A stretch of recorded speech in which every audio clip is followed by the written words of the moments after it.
Hi everyone, my name is Kaela Kovach-Galton and I'm the Curriculum and Project Strategist at the Diversity Movement. Today, I want to share with you the 10 specific inclusive language rules that stand out the most to me.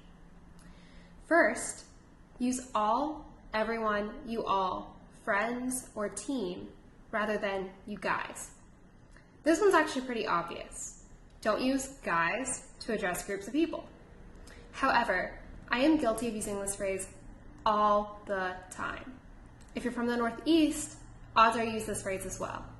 It takes a conscious effort to avoid this everyday usage, but it is so important that we refer to groups in inclusive manners. I was also surprised by a number of colloquial expressions that stem from non-inclusivity. The 4 that stood out to me the most were cakewalk, long time no see, rule of thumb, and uppity. As it turns out, slave owners would sometimes hold balls for entertainment, where slaves would perform dances to win a cake.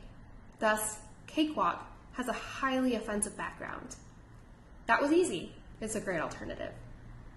Long time no see was derived as a way to mock Native Americans or the use of Chinese pidgin English. Instead, a phrase such as, "I haven't seen you in a long time," is much more appropriate. Rule of thumb has been said to derive from an English law that allowed a man to beat his wife with a stick as long as it was no thicker than his thumb. Rather, you should use phrases such as standard or general rule. Finally, during segregation, Southerners used the term uppity to describe African Americans who didn't know their socioeconomic place. Alternative terms include conceited, arrogant, or stuck up. One of the most important rules that struck me was that you should never refer to someone as normal. Normal implies that other people are not whole or regular. Thus, it's never okay to refer to someone as normal. As many people have pointed out, what's normal anyway? Another important rule is that you shouldn't trivialize mental health language. Referring to someone as OCD because they like to clean, or crazy because you disagree with them, minimizes real mental health conditions. There are many more appropriate descriptors you can use without referencing legitimate mental health diagnoses. Another everyday example of non-inclusive language that I'm personally guilty of using is referring to something such as candy or chips as addicting. This minimizes someone's real experience with addiction.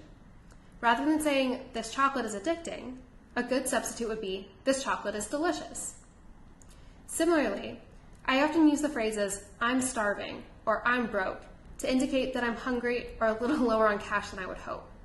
However, both of these terms appropriate real situations of hardship and can cause harm to individuals who are experiencing hunger crises or extreme poverty. Appropriate alternatives are "I'm very hungry" and "I'm low on cash." So, there you have it. 10 specific examples of inclusive language that really stand out to me. As I noted, a lot of the non-inclusive phrases I mentioned are everyday phrases that we likely don't think twice about. However, it's important that we all bring these phrases into our conscious awareness and begin to catch ourselves before or after we say them with the intention of replacing them with something more inclusive.